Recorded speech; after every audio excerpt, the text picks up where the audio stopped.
الحمد لله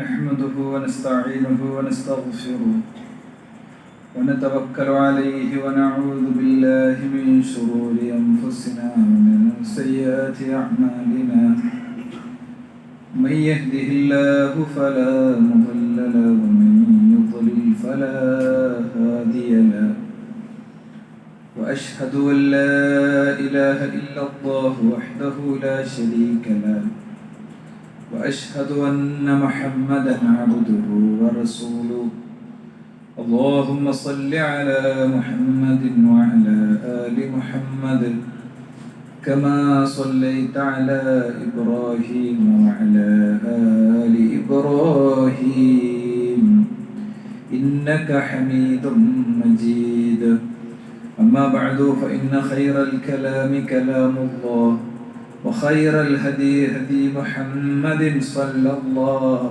عليه وسلم وشر الأمور محدثاتها وكل محدثة بدعة وكل بدعة ضلالة وكل ضلالة في النار. أعوذ بالله من الشيطان الرجيم. يا أيها الذين آمنوا اتقوا الله حق تقاته ولا تموتن إلا وأنتم مسلمون. بسم الله الرحمن الرحيم. أم كنتم شهداء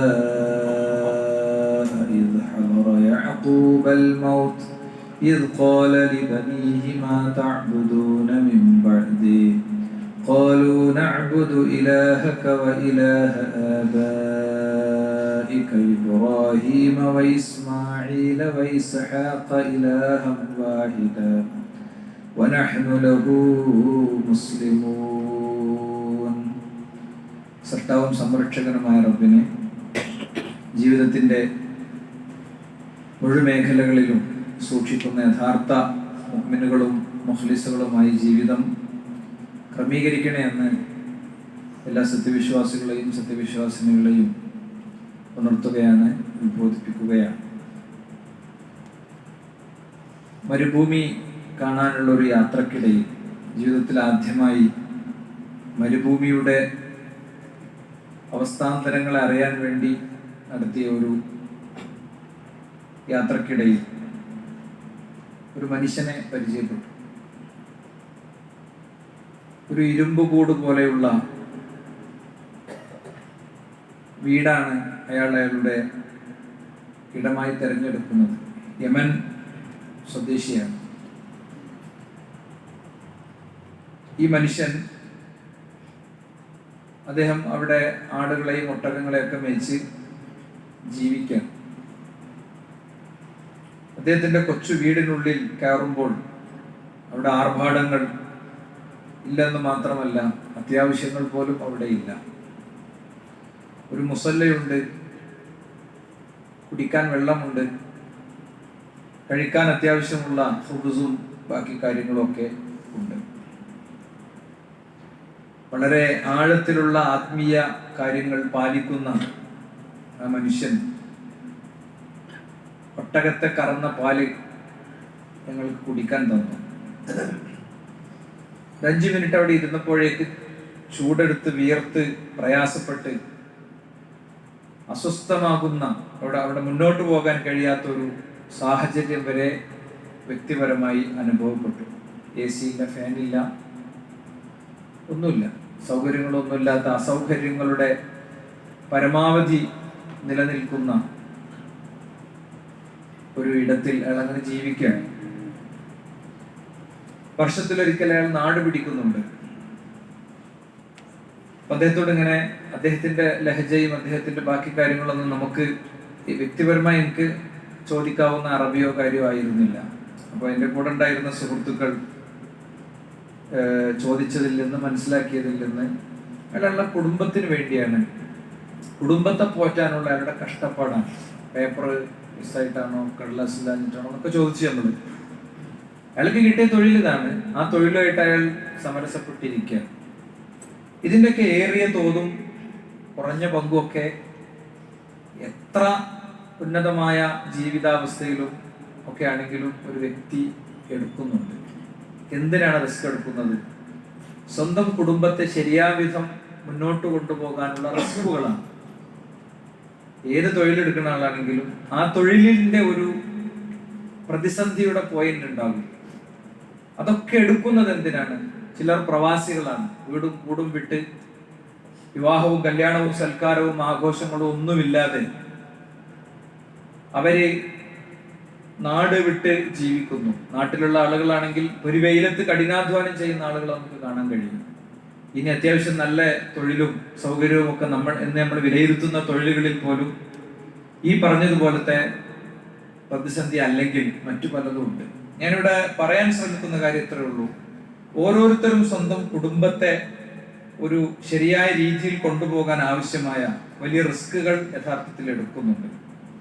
പക്ഷേ ഈ റിസ്കുകളിലെ മഹാഭൂരിപക്ഷ സമയവും അധ്വാനവും കുട്ടികളുടെ, കുടുംബത്തിന്റെ, ഭാര്യയുടെ, ഭർത്താവിന്റെ, മക്കളുടെ ഒക്കെ ദുന്യാവ് ശരിയാകാനുള്ള പണികൾക്ക് വേണ്ടിയാണ് നമ്മൾ കൊടുക്കുന്നത്.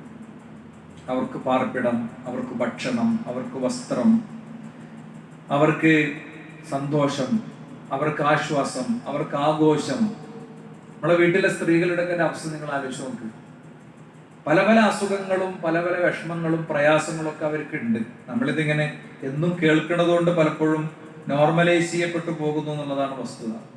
ഒരുപാട് വിഷമങ്ങളും പ്രയാസങ്ങളും ഒക്കെ അവർക്കുണ്ട്. ഈ വിഷമങ്ങൾക്കും പ്രയാസങ്ങൾക്കും എല്ലാം ഇടയിൽ നിന്ന് അവർ പിന്നെയും പിന്നെയും ജീവിക്കുന്നതും പിന്നെയും പിന്നെയും പരിശ്രമിക്കുന്നതും അതിശക്തമായി കഠിനാധ്വാനം ചെയ്യുന്നതും കുടുംബത്തെ മുന്നോട്ട് കൊണ്ടുപോകാനാണ്.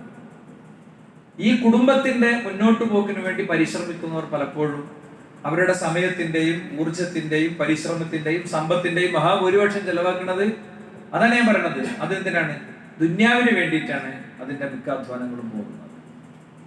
അവിടെ സ്വന്തത്തെ പോലും മറക്കണം. സ്വന്തം ദുന്യാവ് മറക്കുന്നവരുണ്ട്, പരലോകം മറക്കുന്നവർ മഹാഭൂരിപക്ഷം ഉണ്ട്, അല്ലെ? നമ്മൾ ശരിക്ക് ഒരു ദിവസത്തെ എല്ലാ ഭക്ഷണവും ശരിക്കും ആശ്വാസപൂർവ്വം കഴിച്ച് ഭക്ഷണത്തിന്റെ, വിശ്രമത്തിന്റെ, ഉറക്കത്തിന്റെ എല്ലാ തത്വങ്ങളും പാലിച്ചല്ല ഒരാളും മുന്നോട്ട് പോണത്. അങ്ങനെയൊക്കെ പോണ ആളുകൾ തുച്ഛമാണ് സമൂഹത്തിൽ. അപ്പൊ ദുന്യാവും പരലോകവും മറന്ന് കുടുംബത്തിന് വേണ്ടി അധ്വാനിക്കണം. ഖുർആൻ നമ്മൾ ഓർമ്മപ്പെടുത്തിയിട്ടുണ്ട്. യാ അയ്യുഹല്ലദീന ആമനൂ തഖുല്ലാഹ വൽ തൻദുർ നഫ്സും മാ ഖദ്ദമത് ലിഗദിൻ. നാളേക്ക് വേണ്ടി നിങ്ങൾ എന്ത് തയ്യാർ ചെയ്തു വെച്ചു എന്ന് ഓരോ വ്യക്തിയും ആലോചിക്കട്ടെ എന്ന്. ഒരു നിമിഷം നമ്മൾ നിശ്ചലരാകും. നമ്മൾ ശ്വസിക്കാനുള്ള ശ്വാസവായുവിന്റെ അളവ് തീരുമ്പോൾ, എവിടെ വെച്ചാണോ നിശ്ചയിക്കപ്പെട്ട ആ ശ്വാസവായുവിന്റെ അളവ് തീരുന്നത്, അവിടെ നമ്മൾ അവസാനിക്കും. പിന്നെ അവിടുന്ന് നമ്മുടെ പേര് മയ്യത്ത് എന്നാണ്. അവിടെ മുതലുള്ള ജീവിതത്തിലേക്കുള്ള കാര്യങ്ങൾ നോക്കട്ടെ എന്നാണ്. അങ്ങനെ ഒരു ചിന്ത ഈ കഴിഞ്ഞ ഏത് ദിവസമായിരിക്കും എനിക്ക് നിങ്ങൾക്കൊക്കെ വന്നിട്ടുണ്ടാകുക. എൻ്റെ ഖുതുബയുടെ കൂടെ വരുമ്പോൾ ഓരോരുത്തരും അവരവരെ കുറിച്ച് ആലോചിച്ച് നോക്കിയാൽ മതി. ഞാൻ മരിച്ചിട്ട് എൻ്റെ മയ്യത്ത് എൻ്റെ വീടിൻ്റെ ഇന്നടുത്ത് വെക്കും, ആളുകൾ എന്നെ കണ്ടുപോകും. പിന്നെ കുറച്ച് ദിവസം കഴിയുമ്പോൾ എൻ്റെ കുടുംബവും ബാക്കിയുള്ളവരൊക്കെ എൻ്റെ വീട്ടിലെ ഇന്നാള് മരിച്ചപ്പോൾ ഞങ്ങൾക്കൊക്കെ ഉണ്ടായിരുന്നൊരു ദുഃഖത്തിന്റെ സമയമൊക്കെ ഉണ്ട്, വേദനയുടെ ഒരു സമയമൊക്കെ ഉണ്ട്. അതൊക്കെ കഴിഞ്ഞപ്പോൾ ഞങ്ങളൊക്കെ നോർമൽ ആയതുപോലെ എല്ലാവരും നോർമലാകും. അവര് വീണ്ടും കല്യാണ സദസ്സുകളിലും ആഘോഷങ്ങളിലും സന്തോഷങ്ങളിലും പുത്തനെടുപ്പുകളിലും ഒക്കെ എത്തിച്ചേരും. ഞാൻ എൻ്റെ ഖബറിൽ പുഴുവരിക്കുകയായിരിക്കും, അല്ലെ? ഞാൻ എൻ്റെ ഖബറിൽ പുഴുവരിക്കുകയായിരിക്കും. ഈ ഒരു ചിന്ത നമ്മൾ എത്രത്തോളം വേട്ടയാടുന്നുണ്ട് സുഹൃത്തുക്കളെ. മഹാനായ പ്രവാചകൻ സല്ലല്ലാഹു അലൈഹി വസല്ലമ തങ്ങളുടെ സ്വഹാബി, അദ്ദേഹം ഒരു ദീർഘയാത്ര കഴിഞ്ഞ് വരികയാണ്. അബ്ദുല്ലാഹി ബിൻ റവാഹ റളിയല്ലാഹു അൻഹു ദീർഘയാത്ര കഴിഞ്ഞ് വരുമ്പോ ഭാര്യയുമായി ദീർഘമായ കാലം മിണ്ടിയിട്ടില്ല, സംസാരിച്ചിട്ടില്ല, ഒന്നുമില്ല. അവർക്ക് ഓൺലൈനിൽ വിളിക്കാനും ചോദിക്കാനൊന്നും സംവിധാനമല്ലല്ലോ. പക്ഷെ അവിടെ പോലും ഭാര്യയുമായി അദ്ദേഹം കണ്ടുമുട്ടുന്ന ആദ്യത്തെ ദിവസത്തിൽ, ആദ്യത്തെ നിമിഷം പോലും അദ്ദേഹം നിറക്കണ്ണുകളോടുകൂടെ ഓർക്കുന്നത് നരകത്തിന്റെ മുമ്പിൽ അല്ലാഹു സുബ്ഹാനഹു വ തആല മുഴുവൻ സൃഷ്ടികളെയും കൊണ്ടുപോയി നിർത്തും, മുഴുവൻ മനുഷ്യരെയും കൊണ്ടുപോയി നിർത്തും. അല്ലാഹു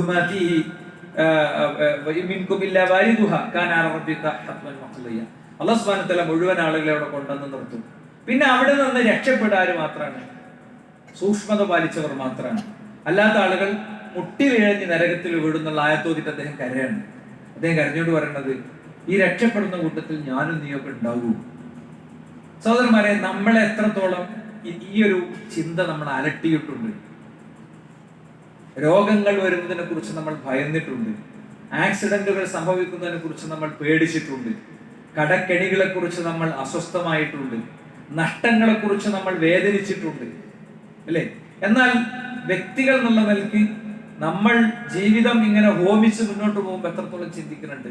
രണ്ടാമത്തെ ഒരു മേഖല എന്ന് പറയുന്നത് നമ്മുടെ കുട്ടികളുടെയും കുടുംബത്തിന്റെ ഒക്കെ, ഭാര്യയുടെയും ഭർത്താവിന്റെ ഒക്കെ ഭക്ഷണം, വസ്ത്രം, ഇങ്ങനെ ഒരുപാട് കാര്യങ്ങൾ വളരെ ശ്രദ്ധാപൂർവം ചെയ്യുന്ന നമ്മൾ അവരുടെ പരലോകവുമായി ബന്ധപ്പെട്ട കാര്യങ്ങളിൽ എത്രത്തോളം ചെയ്യാറുണ്ട് ഒന്ന് ശ്രദ്ധിച്ച് കേൾക്കല്ലേ. ഒരുപക്ഷെ ഈ കഴിഞ്ഞ ഒരു 6 മാസത്തിന്റെ ഇടയ്ക്ക് ഇത്തരം ഒരു ചിന്ത ഈ മിമ്പറിൽ നിന്ന് നമ്മൾ ഉയർത്തിയിട്ടില്ല. അതുകൊണ്ടാണ് ഞാൻ അങ്ങനെ അത് പ്രത്യേകം പറയുന്നത്, അല്ലേ? കുട്ടികൾക്ക് ഇപ്പോ സ്കൂൾ തുറക്കാനായില്ലേ? എന്റെ ഫോണിൽ വൈഫ് വാങ്ങേണ്ട കുറെ സാധനങ്ങൾ ഇട്ടിട്ടുണ്ട്.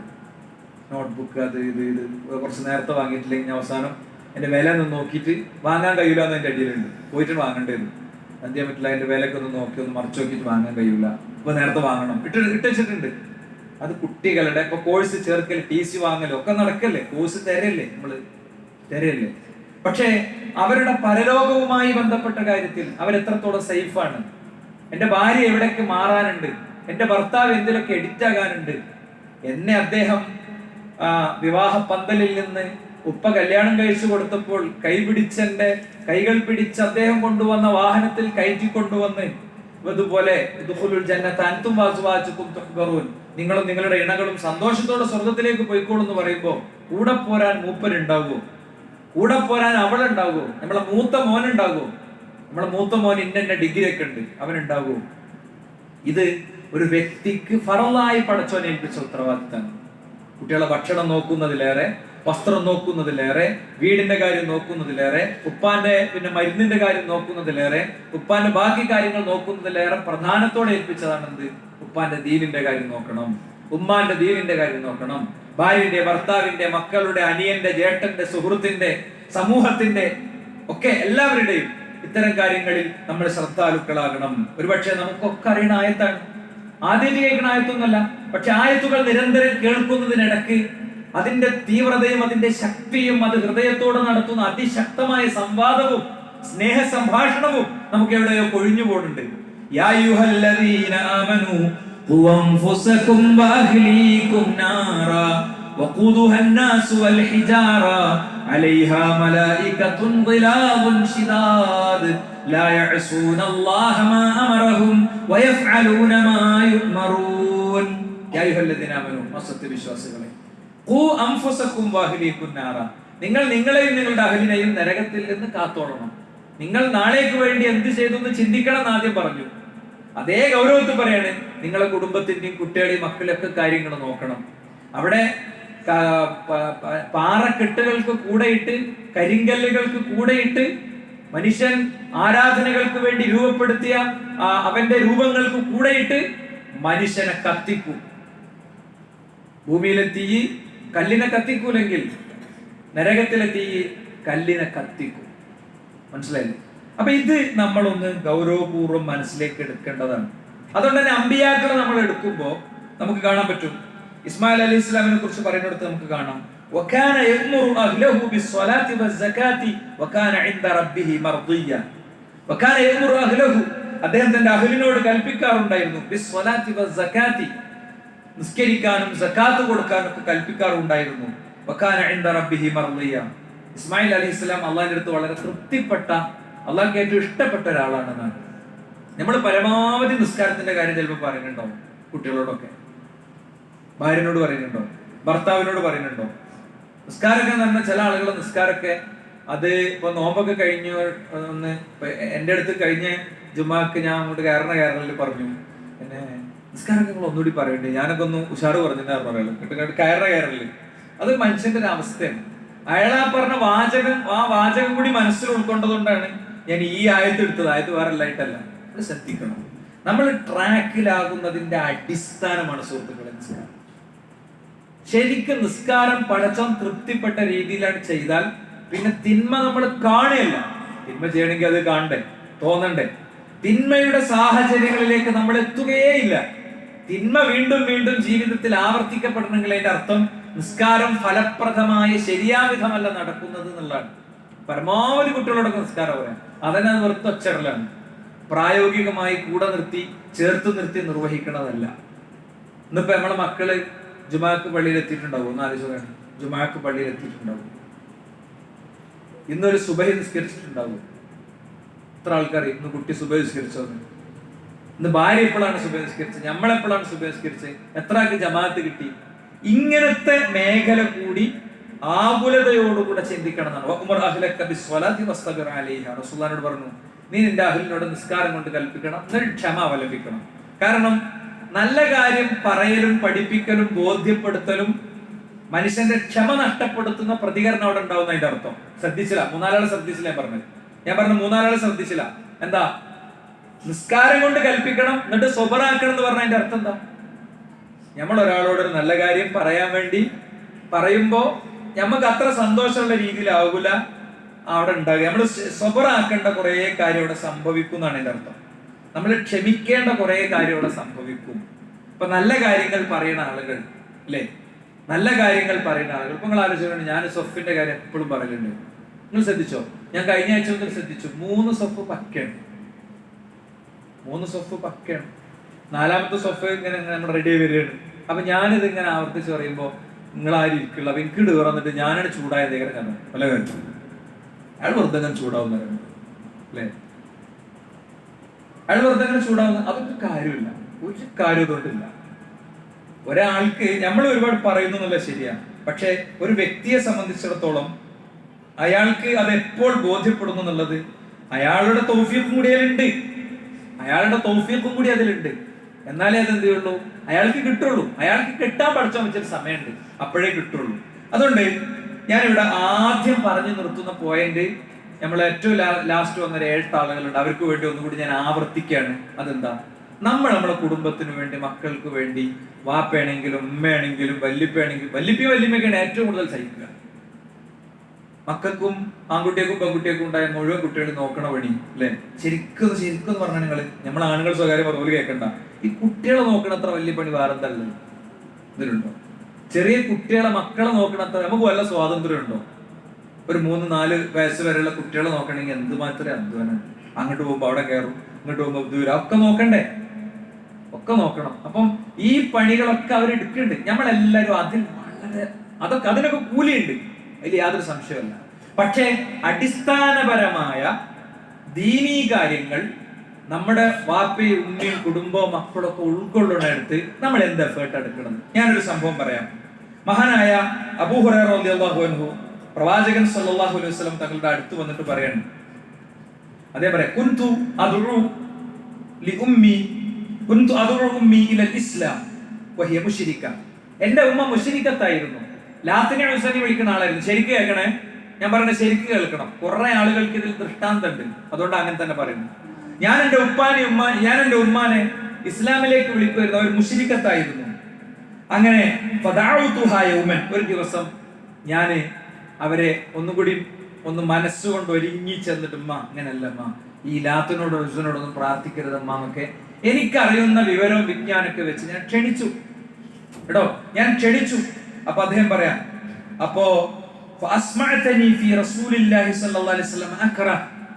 എന്താ അവർ ചെയ്തത്? പ്രവാചകനെ കുറിച്ച് എനിക്ക് ഇഷ്ടമില്ലാത്ത കുറെ തെറികൾ പറഞ്ഞു. എനിക്ക് സങ്കടമായി. ഉമ്മല്ല ആരാണെങ്കിലും നമ്മളൊരു നല്ല കാര്യം പറഞ്ഞു കൊടുക്കുമ്പോ ഇങ്ങോട്ട് എന്തെങ്കിലും മോശമായി പറഞ്ഞാല് അത് സ്വബറോടുകൂടെ കൈകാര്യം ചെയ്യാന്നുള്ളതാണ് വേണ്ടത് അല്ലെ. സ്വബറോടുകൂടെ കൈകാര്യം ചെയ്യാന്നുള്ളത്. അതേ നാണയത്തിൽ തിരിച്ചടിക്കലോ ഓരോ കണ്ണ് കൈയിടലോ ഓരോ മാന്തലോ ഒന്നല്ല അതിന്റെ പരിപാടി. അത് നിങ്ങൾ പറഞ്ഞോളെ, അത് നമ്മളെ ശൈലിയല്ല. ഒറ്റ വാചകത്തുമ്പോ വിഷയം തീർന്നു. അപ്പൊ അദ്ദേഹം എന്തെന്ന് വെച്ചാൽ സങ്കടപ്പെട്ട് റസൂലുള്ളാഹി സ്വല്ലല്ലാഹു അലൈഹി വസല്ലം തങ്ങൾ എടുത്ത്, നബിയെ ഇങ്ങനെയൊക്കെ ഉണ്ടായി എന്ന് പറഞ്ഞപ്പോ പറഞ്ഞു, നബിയെ നിങ്ങൾ എന്റെ ഉമ്മാക്ക് വേണ്ടി പ്രാർത്ഥിക്കണം, എന്റെ ഉമ്മാക്ക് ഇസ്ലാം കിട്ടാൻ വേണ്ടി പ്രാർത്ഥിക്കണം. അപ്പോ അബൂ ഹുറൈറ റളിയല്ലാഹു അൻഹു പ്രവാചകന്റെ കൂടെ അഹ്ലുസുഫിൽപ്പെട്ട ആളാണ്, പള്ളിയിൽ സ്ഥിരം ഉണ്ടാകുന്ന ആളാണ്. അദ്ദേഹത്തിന്റെ കണ്ണും അദ്ദേഹത്തിന്റെ സങ്കടവും തൊണ്ട ഇടറി പ്രവാചകനോട് വന്നിട്ട്, നബിയെ നിങ്ങൾ പ്രാർത്ഥിക്കണം എന്നാണ്. റസൂലുള്ളാഹി അവിടെ ഇരുന്നാൻ പ്രാർത്ഥിച്ചു.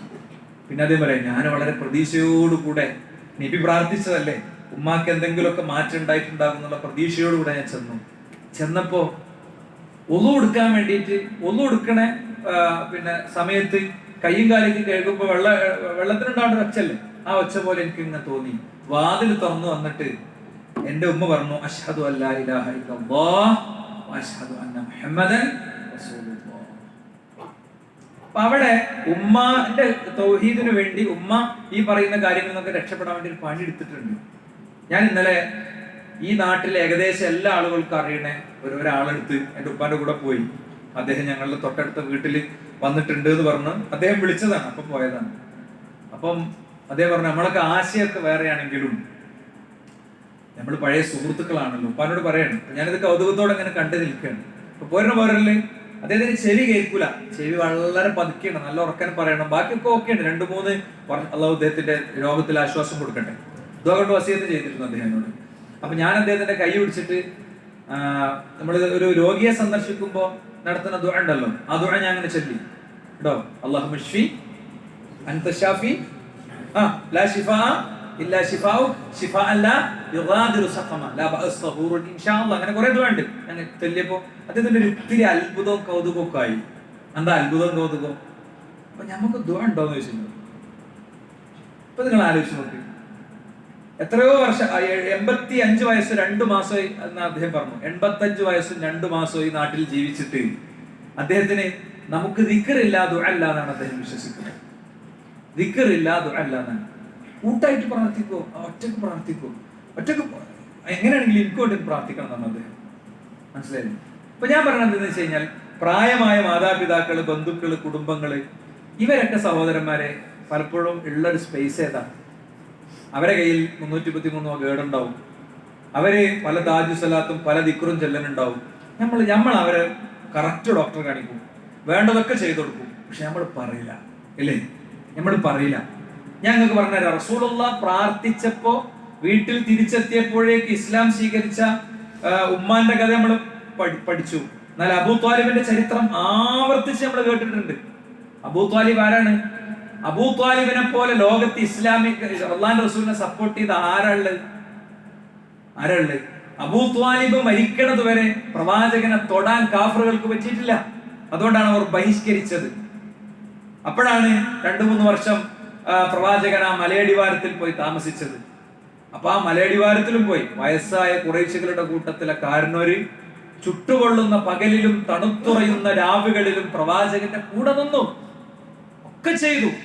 പക്ഷേ മരണത്തിന്റെ സമയത്ത് റസൂലുള്ളാഹി ചെല്ലുന്നുണ്ട്, ചെന്നിട്ട് പറയുന്നുണ്ട്, ഐ അമ്മി ഖുൽ ലാ ഇലാഹ ഇല്ലല്ലാഹ്, എന്റെ പ്രിയപ്പെട്ട പിതൃവ്യ, നിങ്ങളൊന്ന് ലാ ഇലാഹ ഇല്ലല്ലാഹ് പറയൂ.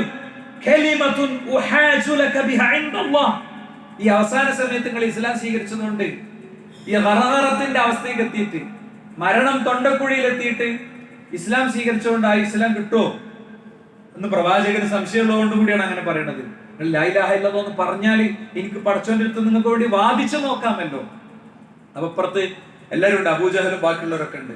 അബൂജഹൽ പറഞ്ഞു, തർഗബ് അൻ മില്ലത്തി അബ്ദുൽ മുത്തലിബ്, അബ്ദുൽ മുത്തലിബിന്റെ മാർഗമൊക്കെ ഒഴിവാക്കി പോവുകയാണോ?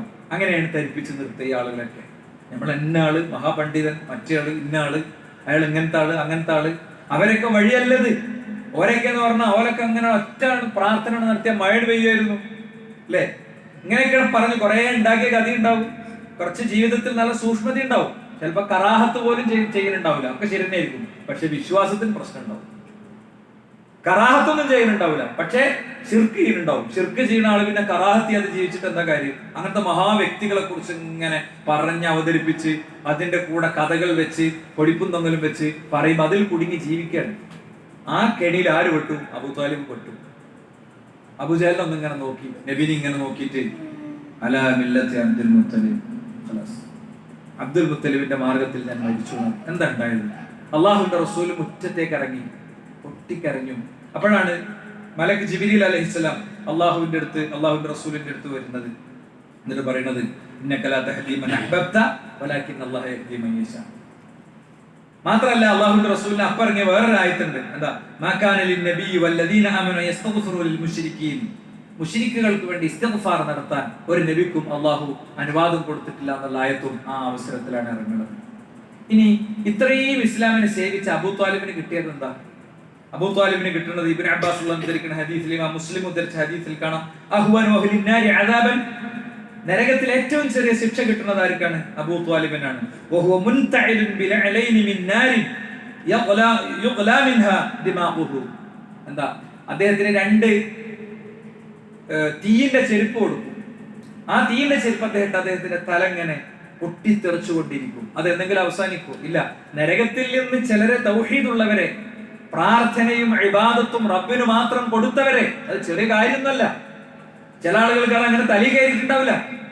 തൗഹീദിന്റെ അസ്ലുള്ളവരെ, റബ്ബിന് അവകാശപ്പെട്ടത് റബ്ബിന് മാത്രം കൊടുത്തവരെ അള്ളാഹു എന്ത് ചെയ്യും? ബാക്കി കുറ്റങ്ങളുടെ ശിക്ഷാകാലാവധി കഴിയുമ്പോൾ നരകത്തിൽ നിന്ന് മോചിപ്പിക്കുന്നതാണ്. 1 സെക്കൻഡ് പോലും നരകം സഹിക്കാൻ പറ്റില്ല എന്നുള്ളത് വേറെ കാര്യം. എന്നാൽ പോലും നരകത്തിൽ നിന്ന് മോചിപ്പിക്കപ്പെടുന്നവരുണ്ട്. എന്നാൽ അബൂ ത്വാലിബ് മോചിപ്പിക്കപ്പെടുമോ? ഇസ്ലാമിന്റെ അസ്ല ഞാൻ പറഞ്ഞത്, നമ്മളെ ആഗ്രഹമല്ല. ഇസ്ലാമിന്റെ അസ്ല പ്രകാരം അബൂ ത്വാലിബ് നരകത്തിൽ നിന്ന് ഒരിക്കലും രക്ഷപ്പെടൂല. എന്താ കാരണം? അദ്ദേഹം ശിർക്ക് ചെയ്തു. വെള്ളടിച്ചതല്ല, ചീട്ട് കളിച്ചതല്ല. അതൊക്കെ പടച്ചോൻ ഒരുപക്ഷെ ഈ വ്യക്തി ഇസ്തിഗ്ഫാർ ചെയ്തിട്ടില്ലെങ്കിൽ പോലും, ചെറിയ കുറ്റല്ല. മദ്യപിച്ചാൽ ഭൂമിയിൽ നിന്ന് ശിക്ഷയുണ്ട്, ചാട്ടവാറടിയുണ്ട്, പരലോകത്ത് നിന്ന് ശിക്ഷയുണ്ട്. വ്യഭിചരിച്ചാൽ ഭൂമിയിൽ നിന്ന് ശിക്ഷയുണ്ട്, പരലോകത്ത് നിന്ന് ശിക്ഷയുണ്ട്. ഭൂമിയിലത്തെ ശിക്ഷക്ക് വ്യഭിചാരത്തിന്റെ എന്താ? വിവാഹിതനാണെങ്കിൽ ആൾക്കൂട്ടത്തിന്റെ മധ്യത്തിൽ എറിഞ്ഞു കൊല്ലണം. മനുഷ്യന്മാരൊക്കെ കൂടെ നേരെ നിന്നിട്ട് എറിഞ്ഞു കൊല്ലണം. ഒരു കാര്യം ഞങ്ങൾക്ക് തോന്നണ്ടെന്നാണ് ഖുർആന്റെ പ്രയോഗം. പക്ഷെ അതൊക്കെ റബ്ബ് പുറത്തു കൊടുക്കും. ഇത് അള്ളാഹു പുറത്തു കൊടുക്കണതല്ല എന്നാണ്. അപ്പൊ ഞാനിവിടെ പറയാൻ ശ്രമിച്ചത്, ഇങ്ങനെയുള്ള ചില തിരിച്ചറിവുകൾ കുടുംബത്തിന് കൊടുക്കുന്നിടത്ത് എന്ത് അധ്വാനമാണ് നമ്മൾ നടത്തിയിട്ടുള്ളത്? അവരിലേക്ക് ഈ മെസ്സേജ് എത്തിക്കാൻ എന്ത് കാര്യമാണ് നമ്മൾ ചെയ്തിട്ടുള്ളത്? സ്വർഗത്തിന്റെ കാര്യത്തിലും നരകത്തിന്റെ കാര്യത്തിലും ഒരു ഓഫറും റസൂൽ ആർക്കും കൊടുത്തിട്ടില്ല. നിങ്ങൾ നോക്ക്, ഖുറൈശികൾ എങ്ങനെ വിളിക്കാണ് അല്ലേ? ഖുറൈശികൾ എങ്ങനെ വിളിക്കാണ്? യാ മഅശറ ഖുറൈശ് ഇശ്തറൂ അൻഫുസകും മിനല്ലാഹ് ലാ ഉഗ്നി അൻകും മിനല്ലാഹി ശൈഅ. മൊത്തം ഖുറൈശികളെ വിളിച്ചു. ഖുറൈശികളെ, നിങ്ങളെ കാര്യങ്ങൾ നോക്കണം. ഞാൻ നിങ്ങളെ കൂട്ടത്തിൽ നബി ആയിട്ടുള്ളതുകൊണ്ട് രക്ഷപ്പെട്ടു പോകും നിങ്ങൾ വിചാരിക്കരുത്. ഞാൻ നിങ്ങളെ കൂട്ടത്തിൽ നബി ആയിട്ടുള്ളതുകൊണ്ട് ഞാൻ നിങ്ങളെ പരലോകത്ത് നിന്ന് രക്ഷപ്പെടുത്തുമെന്ന് നിങ്ങൾ വിചാരിക്കരുത്. എന്നിട്ട് യാ ബനി അബ്ദു മനാഫ്, ഖുറൈശികളിൽപ്പെട്ട ഒരു പിതാമഹനാണ്. ആ അബ്ദു മനാഫിന്റെ സന്തതി പരമ്പരയിൽപ്പെട്ടവരെ, ഇശ്തറൂ അൻഫുസകും മിനല്ലാഹ് ലാ ഉഗ്നി അൻകും മിനല്ലാഹി ശൈഅ. യാ അബ്ബാസ് ബിൻ അബ്ദുൽ മുത്തലിബ്. പിന്നെ ഗോത്രങ്ങൾ ഓരോരുത്തരെയും വിളിച്ച് ചില ഗോത്രങ്ങളിൽ നിന്ന് ഏറ്റവും പ്രിയപ്പെട്ടവരെ വിളിച്ച്, എന്താ, അബ്ബാസ് ബിൻ അബ്ദുൽ മുത്തലിബ് അത്രയും സപ്പോർട്ട് ചെയ്ത ആളാണ്. അപ്പോ നിങ്ങൾ എന്നെ സപ്പോർട്ട് ചെയ്ത് എനിക്ക് ഒരുപാട് കാര്യം ചെയ്തുന്നുണ്ട്, പരലോകത്ത് ഞാൻ നിങ്ങൾക്ക് കൂട്ടിനുണ്ടാകും എന്ന് നിങ്ങൾ വിചാരിക്കരുത്. ലാ ഉഗ്നി അൻക മിനല്ലാഹി ശൈഅ യാ സഫിയ അമ്മത റസൂലില്ലാഹ്. റസൂലുള്ളാഹിയുടെ അമ്മായിയായ സഫിയ, നിങ്ങൾ ഒരിക്കലും എന്ത് ചെയ്യേണ്ട? സ്വർഗത്തിൽ ഞാൻ നിങ്ങൾക്ക് സഹായിയായിട്ടുണ്ടാകുമെന്ന് വിചാരിക്കരുത്. അവസാനം യാ ഫാത്തിമ ബിൻത മുഹമ്മദ്, മുഹമ്മദ് റസൂലുള്ളാഹിയുടെ മകളായ ഫാത്തിമ, സലീനി മിൻ മാലിനി മാ ശിഇതി. ഉപ്പാന്റെ കുട്ടിക്ക് സമ്പത്തിൽ നിന്ന് വേണ്ടത് നീ ചോദിച്ചോ. ലാ ഉഗ്നി അൻകി മിനല്ലാഹി ശൈഅ. പരലോകത്ത് പടച്ചോനായിട്ടുള്ള ഇടപാടുകളിൽ ഒന്നിലും എനിക്ക് ശുപാർശ പറഞ്ഞ് നിന്നെ രക്ഷപ്പെടുത്താൻ സാധ്യമല്ല. റസൂലുള്ളാഹിക്ക് ശുപാർശ അല്ലേ? ഉണ്ട്. ആർക്കാ ശുപാർശ? കൂടി കേട്ടോളി. ആർക്കാ ശുപാർശ? തൗഹീദുള്ളവർക്ക് മാത്രം ശുപാർശ. തൗഹീദുള്ളവർക്ക് മാത്രം ശുപാർശ. ലാ യുശ്രികു ബില്ലാഹി ശൈഅ. അല്ലാഹുവിൽ പങ്കു ചേർക്കാത്തവർക്ക് മാത്രമാണ് ശുപാർശ. അതുകൊണ്ട് ഞാൻ ഇന്ന് നമ്മൾ ഇവിടെ ബോധപൂർവം പറയാൻ ശ്രമിച്ച ഒരു കാര്യം എന്താ അറിയോ? ഒറ്റ കാര്യം നമ്മൾ പറയാൻ ശ്രമിച്ചിട്ടുള്ളൂ.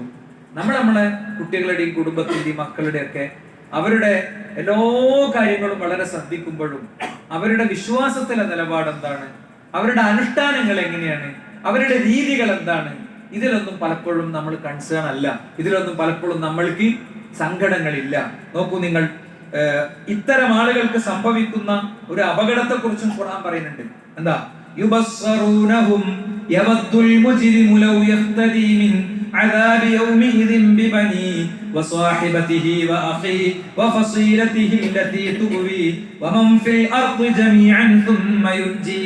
പരലോകത്തെ അവസ്ഥയാണ്. ആത്മബന്ധങ്ങൾക്ക് സംഭവിക്കുന്ന അവസ്ഥയാണ് ഈ പറയുന്നത് അല്ലെ? പൂക്കിപ്പറമ്പില് മുമ്പ് ബസ് ദുരന്തം ഉണ്ടായി. ബസ്സിലുണ്ടായിരുന്ന ബഷീർ എന്ന് പറഞ്ഞ സുഹൃത്ത് കത്തുന്ന ബസ്സിൽ നിന്ന് എടുത്തു ചാടിയതിന്റെ ശേഷമാണ് ഓർത്തത് ഭാര്യയും കുട്ടിയും ഉള്ളിലുണ്ടല്ലോ. കത്തുന്ന ബസ്സിലേക്ക് അയാൾ തിരിച്ചു കയറി. ഭാര്യനെയും കുട്ടിനെയും ഉന്തി പുറത്തേക്ക് ഇട്ടിട്ട് അയാൾ തീഗോളമായി മറിഞ്ഞു വീണു. അയാളുടെ ജീവൻ കൊടുത്താണ് സ്വന്തം കുടുംബത്തെ സംരക്ഷിച്ചത്. പ്രിയപ്പെട്ടവരെ, ഇത്തരം ബന്ധങ്ങൾക്ക് നാളെ സംഭവിക്കുന്ന കാര്യത്തെ കുറിച്ചാണ് വിശുദ്ധ ഖുർആൻ ഈ ആയത്തിൽ പറയുന്നത്. എന്താ? യുബസ്സറൂനഹും യവദ്ദുൽ മുജ്രിമു, അന്ന് അക്രമി ആഗ്രഹിക്കുന്നത് നിനക്ക് കാണാൻ പറ്റും. ലൗ യഫ്തദി മിൻ അദാബി യൗമിദിൻ ബിബനി, സ്വന്തം കുഞ്ഞിനെ നരകത്തിന് കൊടുത്തിട്ട് എനിക്ക് സ്വർഗം വേണമെന്ന് അയാൾ പറയും. വസ്വാഹിബതിഹി വാഖി, അയാളുടെ ഭാര്യയെയും സഹോദരനെയും നരകത്തിലേക്ക് കൊടുത്തിട്ട് എനിക്ക് സ്വർഗം വേണമെന്ന് അയാൾ പറയും.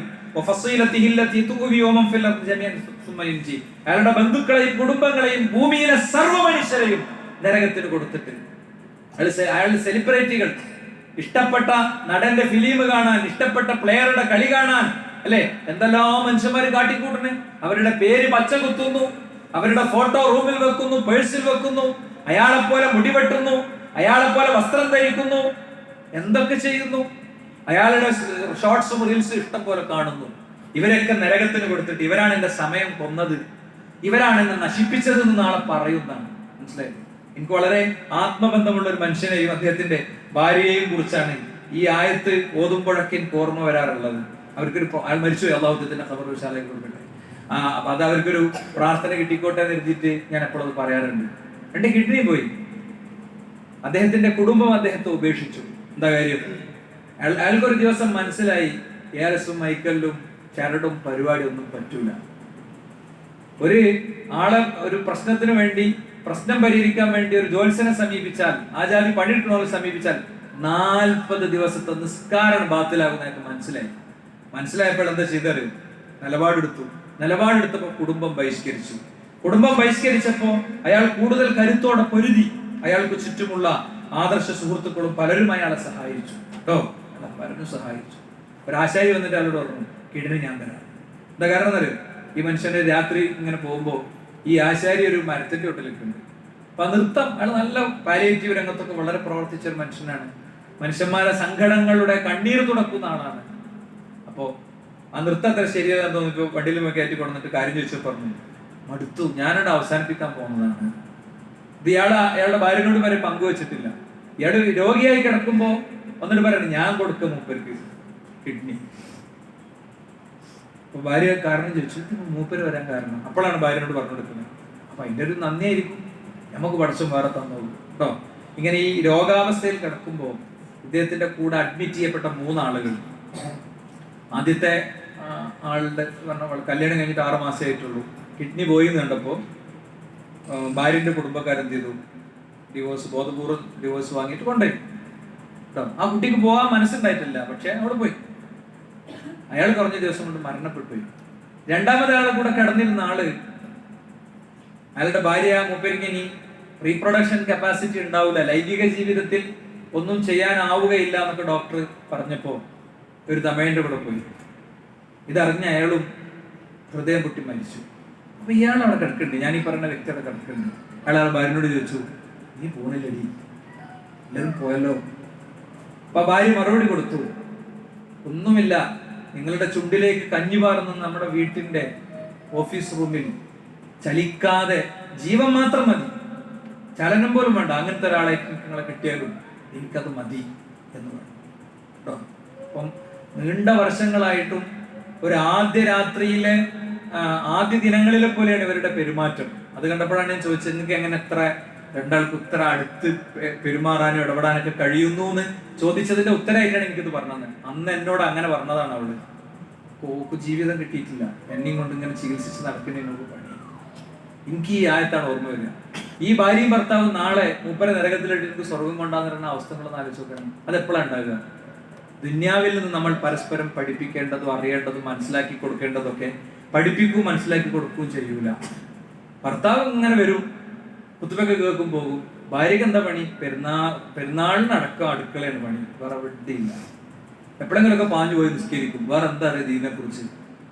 ഭാര്യ വരും ഭർത്താവിനോട്, അല്ലെ, പറഞ്ഞാൽ മുമ്പ് തെറ്റാതെ പറയാൻ പഠിക്കുക എന്നുള്ളതാണ്, പ്രാർത്ഥിക്കുക എന്നുള്ളതാണ്, പരിശ്രമിക്കുക എന്നുള്ളതാണ്. അതുകൊണ്ട് ജീവിതത്തിൽ അങ്ങനെയും ഒരു ദൗത്യമുണ്ട്. എങ്ങനെ പരലോകത്തിനും ആത്മീയതക്കും ഖബറിലേക്കും വേണ്ടി പരസ്പരം ഒരുക്കുക എന്നൊരു ദൗത്യമുണ്ട്. അള്ളാഹു അതിന് നമ്മെ സഹായിക്കുന്നത്.